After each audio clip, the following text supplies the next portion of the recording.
భగవద్గీత తెలుసా? అందులో ఒక శ్లోకం ఉంది, కర్మణ్యేవాధికారస్తే మా ఫలేషు కదాచన. దాని అర్థం ఏమిటో తెలుసా? మనిషి ఫలితాన్ని ఆశించకుండా తన ధర్మాన్ని తాను నిర్వర్తించాలి. తర్వాత ఏం జరగాలో అదే జరుగుతుంది.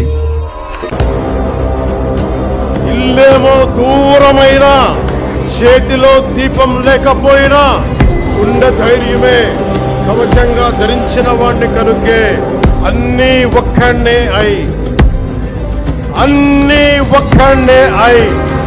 2014లో జనసేన పార్టీని స్థాపించాం. దాశరథి కృష్ణమాచార్య మాట బలం తెలంగాణకే కాదు, నెల్లూరులో చదువుకున్న నాకు కూడా. అందుకేనేమో అలా మన జనసేన జన్మస్థలం తెలంగాణ అయ్యింది, కర్మస్థలం ఆంధ్ర అయ్యింది.